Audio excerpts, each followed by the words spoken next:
بسم اللہ الرحمن الرحیم۔ قرآن پاک کے پاروں کا خلاصہ چل رہا ہے۔ کل تیسرے پارے کا خلاصہ آپ کے سامنے بیان کیا گیا۔ آج انشاءاللہ چوتھے پارے کا خلاصہ آپ کے سامنے بیان کیا جائے گا۔ خلاصہ بیان کرنے سے پہلے قرآن کریم کی فضیلت کے سلسلے میں احادیثیں ہیں، ایک احادیث روزانہ آپ کے سامنے انشاءاللہ اس کو بیان کیا جائے گا۔ حدیث کو امید ہے کہ آپ حضرات اس حدیث کو سن کر عمل کرنے کی کوشش کریں گے۔ اللہ رب العزت تمام مسلمانوں کو کتاب اللہ یعنی اپنی کتاب سے تعلق نصیب فرمائے۔ قرآن کریم کے حقوق کے بارے میں اللہ کے رسول صلی اللہ علیہ وسلم کا ارشاد ہے۔ ایک صحابی ہیں عبیدہ ملیکی رضی اللہ تعالیٰ عنہ، وہ روایت کرتے ہیں اس حدیث کو۔ وہ روایت کرتے ہیں کہ رسول اللہ صلی اللہ علیہ وسلم نے ارشاد فرمایا کہ اے قرآن کو ماننے والوں، قرآن پر سہارا کر کے بیٹھ نہ جاؤ۔ یعنی مطلب یہ ہے کہ یہ مت سمجھو کہ ہمارے پاس قرآن ہے اور ہم قرآن والے ہیں، یہ تقیہ اور یہ بھروسہ کر کے مت بیٹھو، بلکہ دن رات اس کی تلاوت کیا کرو جیسا کہ اس کی تلاوت کا حق ہے۔ اور اللہ کے رسول صلی اللہ علیہ وسلم نے کہا کہ اس کو پھیلاؤ اور اس کو مزے لے کر پڑھو، یعنی قرآن کریم کو مزے لے کر پڑھو اور اس قرآن کریم میں غور و فکر کرو اور کامیابی کے لیے پر امید رہو، اور اس کی تلاوت میں جلدی نہ مچاؤ، یعنی جلدی تلاوت نہیں کرنا۔ اللہ کے رسول نے کہا کہ اس کی تلاوت میں جلدی نہ مچاؤ، اس کا عظیم ثواب جو ہے ملنے والا ہے۔ تو یہ قرآن کریم کا حق ہے۔ یہ اسی طریقے سے آج کے پارے کا جو خلاصہ آپ کے سب سے پہلے اللہ رب العزت نے جو پہلی آیت ہے چوتھے پارے کی، لن تنالوا البر حتى تنفقوا مما تحبون، یہ چوتھے پارے کے شروع میں اللہ رب العزت نے ارشاد فرمایا ہے کہ اللہ کے راستے میں اپنی محبوب اور پسندیدہ چیز خرچ کرو۔ جو یعنی انسان اگر اللہ کے راستے میں کچھ خرچ کرنا چاہتا ہے تو اللہ رب العزت کہتے ہیں کہ وہ انسان وہ چیز خرچ کرے جو اس کے نزدیک محبوب ہے اور پسندیدہ ہے۔ اس کے بعد اللہ رب العزت نے بیت اللہ کی خصوصیت اور فضیلت کو بیان فرمایا، ان اول بیت وضع للناس للذی ببکۃ مبارکا وہدی للعالمین، یعنی زمین پر سب سے پہلی عبادت گاہ جو ہے کعبۃ اللہ ہے، اللہ کا گھر ہے، اور اس میں اللہ رب العزت نے بتایا کہ اہم نشانیاں ہیں، اور جس میں اللہ رب العزت نے کہا کہ مقام ابراہیم بھی ہے اس میں، یعنی مقام ابراہیم وہ پتھر ہے جس پر حضرت ابراہیم علیہ السلام کھڑے ہو کر بیت اللہ کی تعمیر کرتے تھے۔ اور زمزم کا کنواں بھی ہے، اور زمزم وہ پانی ہے، آپ حضرات کو معلوم ہے کہ جو حضرت ہاجرہ کے بیٹے یعنی حضرت اسماعیل علیہ السلام کی وجہ سے نکلا تھا۔ اور بیت اللہ میں حتیم ہے، اور حتیم بھی شامل ہے اس میں، اور جو شخص یعنی حرم میں داخل ہو جائے، بیت اللہ میں داخل ہو جائے تو اس کو امن مل جاتا ہے۔ یہ بیت اللہ کی خصوصیت ہے۔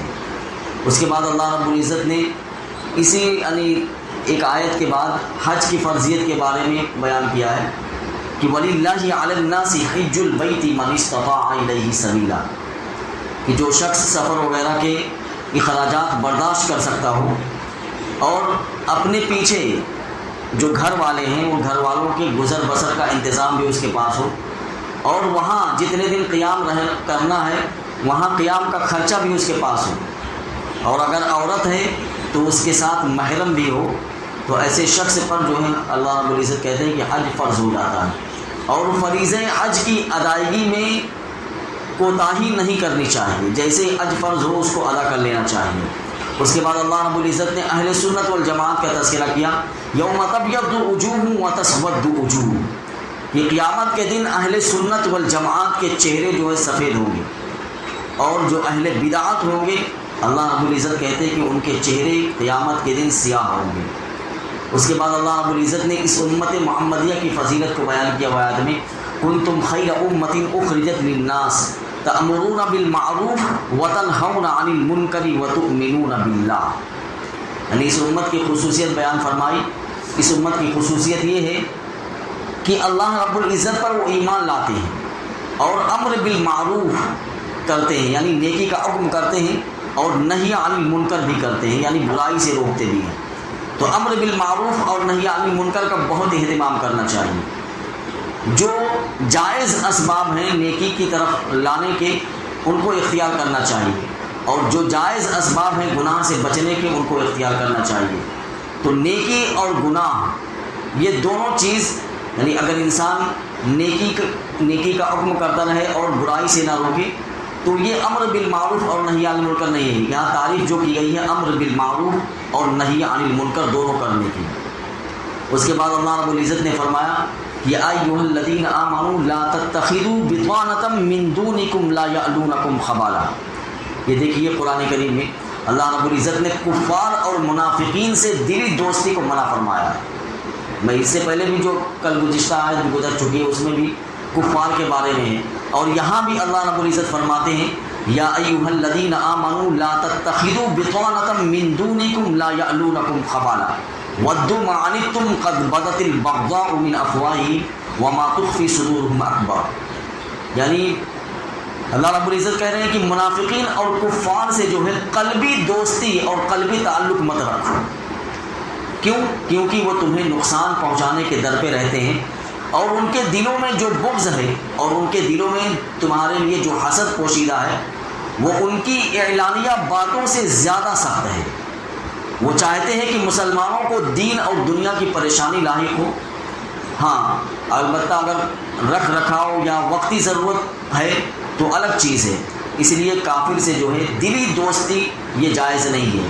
جہاں تک ایسے ہی معاملات انسان کر سکتا ہے، لیکن ان سے قلبی دوستی اور قلبی تعلق نہیں ہونا چاہیے. اس کے بعد اللہ رب العزت نے غزوات کا تذکرہ کیا ہے، اور اس پارے میں جو ہے کم سے کم اللہ رب العزت نے 3 غزوے کے بارے میں تذکرہ کیا ہے. ایک ہے غزوہ بدر، دوسرے غزوہ احد، اور تیسرے ہے غزوہ حمراء الاسد. یہ 3 غزوے کا تذکرہ کیا اللہ رب العزت نے. اللہ رب العزت فرماتے ہیں وَلَقَدْ نَصَرَكُمُ اللَّهُ بِبَدْرٍ وَأَنْتُمْ أَذِلَّةٌ. لیکن یہاں جو ہے تفصیل سے غزوہ احد کا ذکر ہے، جو کہ اللہ رب العزت نے تقریباً 55 آیات میں اس کو ذکر کیا ہے. یعنی 55 آیات پر یہ غزوہ بدر کا تذکرہ جو ہے یہاں موجود ہے اس پارے کے اندر. اسلام کی سب سے پہلی جنگ جس نے حق اور باطل کا فیصلہ کیا وہ جنگ بدر ہے، جس میں مشرکین مکہ کو جو ہے شکست ہوئی تھی، اور انہوں نے انتقام لینے کے لیے خوب تیاری کی تھی. چونکہ شکست ہوئی تھی تو چاہ رہے تھے کہ مسلمانوں کو یعنی دوبارہ جنگ ہو تو ہم اس میں مسلمانوں کو شکست دیں. اس لیے انہوں نے جنگ کے لیے خوب تیاری کی تھی، اور سن 3 ہجری میں مدینہ منورہ پر انہوں نے اس غرض سے چڑھائی کی. تو اس جنگ کے اندر اول تو مسلمانوں کو شروع میں فتح ہوئی، لیکن پھر مسلمانوں کی ایک اجتہادی غلطی یا اجتہادی خطا کہہ لیجیے کہ پہاڑ پر جو اللہ کے رسول صلی اللہ علیہ وسلم نے 50 تیر اندازوں کو بیٹھا رکھا تھا اور حکم دیا تھا کہ جب تک میں نہ کہوں یہاں سے ہٹنا نہیں. لیکن وہ 50 تیر انداز کا جو یعنی دستہ تھا، وہ جو متعین کیا تھا اللہ کے رسول نے اس پہاڑ پر، وہ اپنی ذمہ داری چھوڑ کر یعنی اللہ کے رسول صلی اللہ علیہ وسلم کے گویا کے حکم کی تھوڑی سی مخالفت پائی جا رہی ہے یہاں، تو مال غنیمت کو جمع کرنے میں مصروف ہو گیا تھا. تو اس وجہ سے یہ فتح جو ہے شکست میں تبدیل ہو گئی، جس کی وجہ سے 70 صحابہ کرام اس جنگ میں شہید ہوئے. اور اسی جنگ میں یعنی غزوہ احد کے اندر اللہ کے رسول صلی اللہ علیہ وسلم کے چچا، پیارے چچا جو ہے سید الشہداء جن کو کہا جاتا ہے، حضرت حمزہ رضی اللہ تعالیٰ عنہ کی شہادت بھی اسی غزوے میں ہوئی. تو ان غزوات کے ذکر کرنے کا بنیادی مقصد یہ ہے کہ اسلام جہاد ہی سے غالب آتا ہے. اس کے بعد اللہ رب العزت نے ذکر کرنے والوں کا تذکرہ کیا ہے، الذین یذکرون اللہ قیاما وقعودا وعلی جنوبہم. یعنی دلائل قدرت کا ذکر کرتے ہوئے اللہ رب العزت نے ذاکرین کی شان بیان کی ہے کہ وہ اٹھتے بیٹھتے لیٹتے یعنی ہر حالت میں اللہ تعالیٰ کا ذکر کرتے رہتے ہیں. اس کے بعد اللہ رب العزت نے اہل ایمان کا تذکرہ کیا ہے، یا ایھا الذین آمنوا اصبروا وصابروا ورابطوا واتقوا اللہ لعلکم تفلحون. یہ اللہ رب العزت اہل ایمان کو حکم دے رہے ہیں کہ تم صبر کرو، یعنی مصائب کی وجہ سے ایسا نہ ہو کہ تمہارا دل چھوٹا ہو جائے۔ مصیبتیں تو آتی رہتی ہیں، تو مصائب کی وجہ سے دل چھوٹا نہیں ہونا چاہیے، بلکہ بہادری شجاعت کا مظاہرہ کرنا چاہیے، اور یعنی ڈٹ جاؤ، سرحدوں پر پہرے دو، ہر معاملے میں اللہ تعالیٰ سے ڈرتے رہو، واتقوا اللہ لعلکم تفلحون۔ تو اللہ رب العزت ہمیں احکام شریعت پر عمل کرنے کی توفیق دے، اور شریعت کی حفاظت کے لیے پہرے دار بننے کی ہم سب کو توفیق عطا فرمائے۔ اور اسی پارے میں جو ہے سورہ نساء ہے، اور سورہ نساء اس سورت کا نام اصل میں اس وجہ سے ہے کہ نساء کہتے ہیں عورتوں کو، یہ جمع ہے، اس میں چونکہ اللہ تعالیٰ نے عورتوں کے متعلقہ احکام بیان فرمائے ہیں، اسی وجہ سے اس سورت کا نام جو ہے سورہ نساء رکھ دیا گیا ہے، سورۃ النساء۔ دیکھیے یہ بہت حیران کن بات ہے کہ اللہ رب العزت نے قرآن کریم میں کوئی بھی صورت مردوں کے نام سے نہیں ذکر کیا، یعنی کوئی صورت ایسی نہیں آئی ہے جیسے سورہ نساء ہے، ایسے کوئی صورت ایسی نہیں کہ سورۃ الرجال اس کو کہتے ہیں، یعنی مردوں کے نام سے کوئی صورت نازل نہیں فرمائی ہے، البتہ عورتوں کے نام سے صورت نازل فرمائی ہے۔ یعنی خواتین کو کس قدر عظمت دی ہے اللہ رب العزت نے۔ اب لوگ پروپیگنڈا پھیلاتے ہیں، اور اس پروپیگنڈے سے جو ہے متاثر ہونا کہ اسلام میں عورت کو کوئی عزت نہیں ہے، یعنی اسلام عورت کو عظمت نہیں دیتا ہے، اس کے حقوق کا خیال نہیں رکھتا ہے، یہ تو ناانصافی ہے۔ اللہ رب العزت نے پوری ایک سورت جو ہے سورہ نساء کے نام سے، عورتوں کے نام سے پورا تذکرہ کر دیا عورتوں کا اس میں۔ تو اسلام نے سب سے زیادہ عورت کے حقوق بیان کیے ہیں، اور اسلام نے سب سے زیادہ عزت جو ہے عورت کو دی ہے، مگر ہماری کوتاہی کہ ہم اسلام پر عمل نہیں کرتے ہیں۔ اس صورت میں جو ہے کئی اور احکام اللہ رب العزت نے بیان فرمائے ہیں۔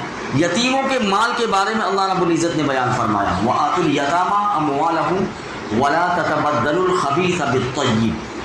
اللہ رب العزت کہتے ہیں کہ یتیموں کے مال جو ہے ان یتیموں کے حوالے کر دینا چاہیے، اگر وہ بالغ ہو جائیں تو ان یتیموں کے مال کو جو ان کے حوالے کر دو، اور اللہ رب العزت کہتے ہیں کہ اس میں سے مت کھاؤ، اور نہ ہی ان کے عمدہ مال کو ردی مال سے بدلنے کی کوشش کرو، کیونکہ اگر ایسا کوئی کر رہا ہے تو اللہ رب العزت کہتے ہیں کہ ایسا کرنا جو ہے بالکل گناہ کبیرہ ہے۔ اس کے بعد اللہ رب العزت نے یعنی نکاح تعدد ازواج جس کو کہتے ہیں، متعدد نکاح کرنا، ایک سے زائد یعنی 4 نکاح کرنے کا تذکرہ کیا ہے۔ اللہ تعالیٰ نے تعدد ازواج کا مسئلہ بیان فرمایا کہ ایک سے زائد یعنی 4 نکاح تک کرنے کی اجازت ہے۔ فَانْكِحُوا مَا طَابَ لَكُم مِّنَ النِّسَاءِ مَثْنَىٰ وَثُلَاثَ وَرُبَاعَ۔ تو اللہ رب العزت کہتے ہیں کہ 4 تک نکاح کرنے کی اجازت ہے، لیکن یہ ضروری نہیں ہے۔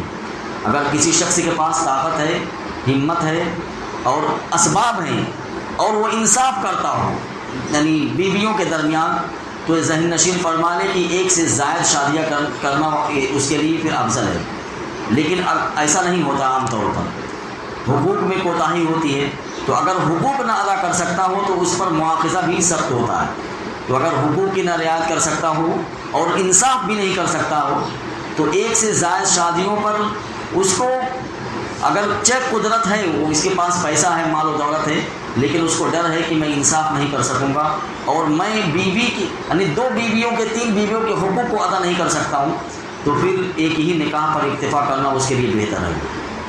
اس کے بعد اللہ رب العزت نے میراث کا بیان کیا ہے، یوصیکم اللہ فی اولادکم للذکر مثل حظ الانثیین، یعنی یہاں میراث کا مسئلہ اللہ رب العزت نے بیان کیا کہ میراث کے بارے میں دیکھیں تفصیلی اصول اللہ رب العزت نے بیان فرما دیے یہاں۔ یہ پوری آیت جو ہے بہت بڑی ایک پورے صفحے کی ہے، اس پورے صفحے میں اللہ رب العزت نے کس کو کتنا حصہ دینا ہے وہ سارا کا سارا یہاں اللہ رب العزت نے بیان کر دیا، یعنی مردوں کے لیے میراث میں کیا حصہ ہے اس کو بیان کیا ہے، اور عورتوں اور بچوں کو وراثت میں کتنا حصہ ملے گا اس کو بھی اللہ رب العزت نے یہاں بیان کیا، ان کے حصے کو بیان کیا ہے، اور یہ بتا دیا ہے کہ عورتوں کو حصہ دینا جو ہے یہ ان پر کسی کا احسان نہیں ہے، بلکہ ان کا یہ حق ہے، اور اللہ رب العزت کی طرف سے یہ مقرر کردہ جو ہے فریضہ ہے۔ کوئی یہ مت سمجھے عورت کو مطلب جائیداد میں حصہ دے کر یہ مت سمجھے کہ ہم نے ان پر کوئی احسان کیا، نہیں، بلکہ یہ اللہ رب العزت کہتے ہیں کہ یہ ان کا حق ہے، اور یہ حق جو ہے میں نے ان پر یعنی لوگوں پر لازم کر رکھا ہے، یہ اللہ تعالیٰ کی طرف سے مقرر کردہ جو ہے فریضہ ہے۔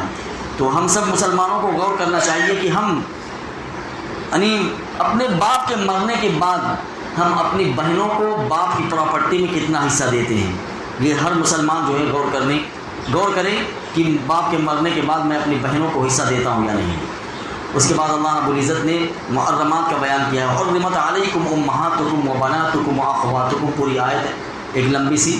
اللہ رب العزت نے یہاں محرمات کو بیان فرمایا ہے۔ محرمات سے مراد یہ ہے کہ کن سے انسان نکاح کر سکتا ہے، یعنی کن سے نکاح جائز ہے اور کن سے نکاح ناجائز ہے۔ تو یہ بات ذہن نشین کر لیجئے کہ نکاح حرام ہونے کے جو ہے یہ بنیادی طور پر 3 اسباب ہوتے ہیں۔ اگر کسی سے کسی کا نکاح حرام ہو رہا ہے تو یہ 3 وجہ میں سے کوئی وجہ ہوگی۔ نمبر 1، یا تو نسب کا رشتہ ہوگا یعنی خونی رشتہ ہوگا، اگر خونی رشتہ ہے تو دونوں کا آپس میں نکاح نہیں ہو سکتا۔ یا پھر رضاعت یعنی دودھ پینے کا رشتہ ہوگا، اگر دودھ پینے والا رشتہ ہے تو جو رشتے جو ہے نسب کی وجہ سے حرام ہوتے ہیں وہ رشتے رضاعت یعنی دودھ پینے کی وجہ سے بھی حرام ہو جاتے ہیں۔ اور تیسرا جو ہے وہ مصاہرت ہے، یہ دامادی والا رشتہ ہے، یعنی شادی کرنے کی وجہ سے جو رشتے ہوتے ہیں وہ اس کی وجہ سے بھی جو ہے نکاح حرام ہوتا ہے۔ مثال کے طور پر کسی عورت سے نکاح کیا اور نکاح کر کے رخصتی بھی ہو گئی اس کی، تو پھر اب اس کی والدہ سے یعنی اپنی ساس سے انسان نکاح نہیں کر سکتا ہے۔ روزے کے مسائل سن لیجئے کہ کن کن روزوں میں رات سے نیت کرنا ضروری ہے۔ دیکھیے کچھ روزے ایسے ہوتے ہیں جن میں صبح صادق سے پہلے نیت کرنا جو ہے ضروری ہوتا ہے۔ وہ کچھ روزوں کی تعداد فقہاء نے بیان کی ہے۔ مثال کے طور پر فقہاء نے لکھا ہے کہ رمضان کا قضا روزہ، کوئی شخص رمضان میں روزہ نہیں رکھا اور بعد میں قضا کر رہا ہو تو رمضان کے قضا روزے میں، اسی طریقے سے اگر کسی نے نظر مان رکھی ہے اور نظر غیر معین ہے، مثال کے طور پر کہہ دیا کہ میرا فلاں کام ہو جائے گا تو میں روزے رکھوں گا۔ یا کفارات کے روزے ہیں، جیسے کسی نے قسم کھا لی تھی پھر اس کو توڑ دیا، پھر وہ کفارہ ادا کر رہا ہے اس کا۔ اسی طریقے سے کہہ رہے ہیں کہ نفل روزہ، یعنی جس کو جو لازم نہیں تھا انسان کے اوپر لیکن نفل روزہ اس نے رکھنا شروع کر دیا، لیکن کسی وجہ سے اس نے توڑ دیا بیچ میں۔ اب اگر نفل روزہ رکھ کر توڑ دے گا تو پھر اس کی قضا ضروری ہوگی، کیونکہ اس کے اوپر لازم نہیں تھا، اس نے خود اپنے اوپر لازم کر لیا۔ تو اگر نفل روزہ رکھ کر توڑ دے رہا ہے تو پھر اس کی قضا بعد میں کرنا ضروری ہوگی۔ تو ان سب روزوں میں صبح صادق سے پہلے نیت کرنا بالکل ضروری ہے، اور صبح صادق کے بعد اگر ان روزوں میں نیت کی جائے گی تو نیت کافی نہیں ہوگی۔ اسی طریقے سے کن ایام میں روزے کی نیت درست نہیں ہے؟ آپ حضرات جانتے ہیں کہ ایام تشریق یعنی ذی الحجہ کی 11، 12، 13 تاریخ، اسی طریقے سے عید الفطر اور اسی طریقے سے بقرہ عید یعنی 10 تاریخ۔ تو سمجھ لیجئے کہ عیدین اور ایام تشریق یعنی 11، 12، 13 ذی الحجہ کی ان تاریخوں میں کوئی شخص اگر روزے کی نیت کرے گا تو پھر روزہ رکھنا یعنی اس کے روزے کا پورا کرنا ضروری نہیں ہے، بلکہ اس کو توڑ دینا چاہیے، اس روزے کو فاسد کر دینا چاہیے، توڑ دینا چاہیے، اور توڑ دینے کی صورت میں اس کے اوپر قضا بھی لازم نہیں ہوگا، کیونکہ اس کا فاسد کر دینا واجب ہے۔ کیوں؟ اس وجہ سے کہ ان ایام میں اللہ کے رسول صلی اللہ علیہ وسلم نے روزہ رکھنے سے منع فرمایا ہے، لیکن روزہ رکھنا ان ایام میں مکروہ تحریمی ہے۔ اور روزے کے سلسلے میں عورتوں کے متعلق جو ہے صبح شادی کے بعد جو ہے اگر کوئی عورت اپنے جو مہینے کا عذر ہے، جو مہینے میں ان کو عذر پیش آتا رہتا ہے جس کو حیض کہتے ہیں، تو اگر وہ فارغ ہو گئی ہے تو روزہ نہیں رکھے گی۔ مثال کے طور پر اگر عورت جو ہے صبح شادی کے بعد دن میں کسی وقت بھی جو ان کا مہینے کا پیریڈ ہے وہ کسی وقت بھی وہ اس سے پاک ہو گئی ہے تو آج کے دن وہ روزہ نہیں رکھے، لیکن یاد رکھے وہ صبح شادی کے بعد پاک ہو رہی ہے، تو صبح شادی کے بعد اگر پاک ہو رہی ہے تو پھر وہ اس دن کی قضا کرے گی، وہ روزہ نہیں رکھے گی۔ البتہ روزے داروں کی طرح جو ہے شام تک کھانے پینے سے احتراز کرے گی، یعنی ایسی شکل بنائے رکھے گی جیسے وہ روزے سے ہے۔ ہر ایک کے سامنے کھانا پینا صحیح نہیں ہے، کھا پی سکتی ہے لیکن بہتر یہ ہے کہ چھپ کر کھائے یا پھر روزے داروں کی طرح جو ہے شام تک کھانے پینے سے رکی رہے۔